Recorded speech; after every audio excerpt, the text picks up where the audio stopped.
حضور صلی اللہ علیہ وسلم عید کی نماز کے لیے تشریف لا رہے تھے تو رستے کے اندر دیکھا کہ چند بچے کھیل رہے ہیں، نئے نئے کپڑے پہنے ہوئے آپس میں کھیل رہے ہیں۔ ان کے قریب ایک بچہ افسردہ سی حالت کے اندر، بوسیدہ کپڑوں کے اندر ان کو بڑی مایوسی اور حسرت کے ساتھ دیکھ رہا۔ تو رسول اللہ صلی اللہ علیہ وسلم کے قدم مبارک رک گئے اور اس بچے کے پاس گئے اور کہا کہ بیٹا تم نے نئے کپڑے نہیں پہنے؟ کہا یا رسول اللہ صلی اللہ علیہ وسلم میں یتیم ہوں، میرے ماں باپ میں سے کوئی بھی نہیں ہے، تو اس لیے میں نے نئے کپڑے نہیں پہنے ہوئے۔ اللہ کے رسول کو بڑا صدمہ پہنچا۔ عید کی نماز صحابہ انتظار کر رہے ہیں، اللہ کے رسول نے خطبے میں تاخیر کر دی اور اس بچے کو ہاتھ سے پکڑا اور اپنے گھر لے گئے اور گھر جا کر کہا کہ عائشہ پانی لے کر آؤ۔ حضرت عائشہ رضی اللہ عنہ پانی لے کر آئی اور فرمایا کہ عائشہ تم کہا کرتی تھی نا کہ اللہ نے مجھے اولاد نہیں دی، یہ دیکھو اللہ نے تمہیں بیٹا دے دیا۔ حضور صلی اللہ علیہ وسلم اپنے دستے مبارک سے اس پر پانی ڈال رہے ہیں اور اماں عائشہ اس کے جسم سے میل صاف کر رہی ہے، اس کے جسم کو مل رہی ہے۔ پھر جب اس کو نہلایا تو رسول اللہ صلی اللہ علیہ وسلم نے کہا عائشہ جاؤ کسی کو فاطمہ کے گھر بھیجو اور ان سے کہو کہ حسنین کے جوڑوں میں سے کوئی نیا سا جوڑا دے، ہم نے اس یتیم کو پہنانا ہے۔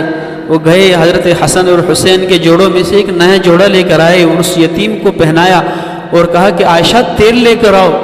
حضرت عائشہ تیل لے کر آئی، رسول اللہ صلی اللہ علیہ وسلم نے خود اس کے سر پر تیل لگایا اور فرمایا کہ عائشہ ذرا سرما بھی لے کر آؤ کہ آج اس بچے کا کوئی ارمان باقی نہ رہے۔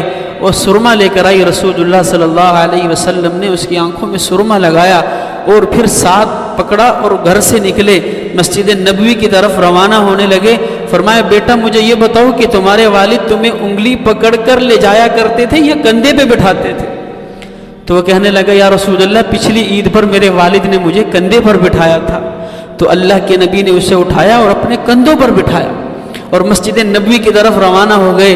وہیں سے گزرے جہاں یہ بچہ بڑی افسردہ حالت کے اندر کھڑا تھا، تو وہ بچے کہنے لگے، جب اس بچے کو دیکھا کہ رسول اللہ کے کندھے پہ سوار ہو کر مسجد نبوی میں جا رہا ہے اور پہلے اس کی حالت کیا تھی اب اس کی حالت کیا ہے، تو وہ آپس میں خواہش ظاہر کرنے لگے کاش ہمارے ابا بھی مرے ہوئے ہوتے، آج رسول اللہ ہمیں بھی کندھے پر بٹھا۔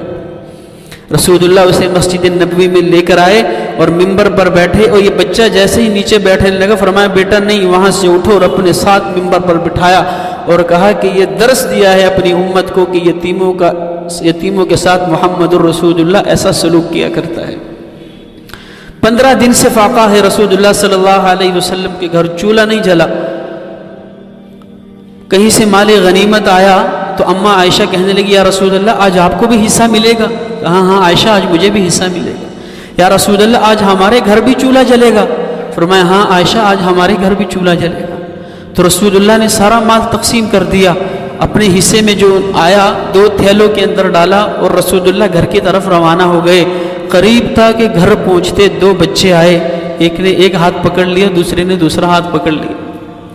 ایک نے کہا یا رسول اللہ میرے ابا نہیں ہیں، دوسرے نے کہا یا رسول اللہ میری ماں نہیں ہے۔ کہنے لگا یا رسول اللہ میں بھی یتیم ہوں، دوسرا کہتا ہے یا رسول اللہ میں بھی یتیم ہوں۔ ایک 7 سال کا ہے، ایک 9 سال کا ہے، ایک کہتا ہے یا رسول اللہ میں بھی بھوکا ہوں، دوسرا کہتا ہے یا رسول اللہ ہمارے گھر بھی کئی دنوں سے چولہا نہیں جلا۔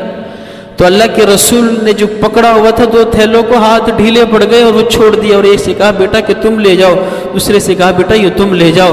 ابن القیم رحمۃ اللہ علیہ فرماتے ہیں کہ رسول اللہ یوں بیٹھ گئے اور یوں یہ اپنے یہاں پہ رخسار پہ ہاتھ رکھا اور دیکھتے رہے جب تک وہ بچے ان کی نظروں سے اوجھل نہ ہو گئے، اور خالی ہاتھ گھر لوٹے۔ جیسے دروازے پہ دستک دی تو اماں عائشہ بھاگتی ہوئی آئی کہ چلو آج ہمارے گھر بھی چولہا جلے گا۔ دروازہ کھولا تو جیسے خالی گئے تھے ویسے خالی آ گئے۔ کہا یا رسول اللہ آپ کو آپ کا حصہ نہیں ملا؟ کہا عائشہ ملا تھا، قریب تھا کہ میں گھر آ جاتا لیکن 2 بچوں نے میرا راستہ روک لیا۔ عائشہ وہ بھی یتیم تھے، وہ بھی بھوکے تھے۔ عائشہ انہوں نے مجھ سے مانگا، ایک حصہ اس کو دے دیا، دوسرا حصہ اس کو دے دیا۔ یہ رسول اللہ صلی اللہ علیہ وسلم کے اخلاق ہیں، اللہ کے نبی نے ہمیں سکھایا۔ ہم صرف نماز کو عبادت سمجھتے ہیں، صرف روزہ زکوٰۃ کو عبادت سمجھتے ہیں، صرف جو ہے وہ حج اور عمرے کو عبادت سمجھتے ہیں۔ یہ چیزیں عبادت نہیں ہے، کسی کے ساتھ اچھا سلوک کرنا وہ بھی عبادت ہے، کسی کے ساتھ احسان والا معاملہ کرنا وہ بھی عبادت ہے، کسی کی ضرورت کو پوری کرنا وہ بھی عبادت ہے۔ ذرا ڈھونڈا کرے ان بچوں کو، ان بیوہ عورتوں کو اپنے محلوں کے اندر، اپنے رشتہ داروں کے اندر کہ جن کے چولہے بند ہو چکے ہیں، جن کی ضروریات کوئی پوری نہیں کر رہا، جن کی خواہشات کوئی پوری نہیں کر رہا، ان کی ضرورتوں کو پورا کرو، ان کی خواہشات کو پورا کرو۔ اللہ کے رسول صلی اللہ علیہ وسلم نے ہمیں اس کا حکم دیا ہے۔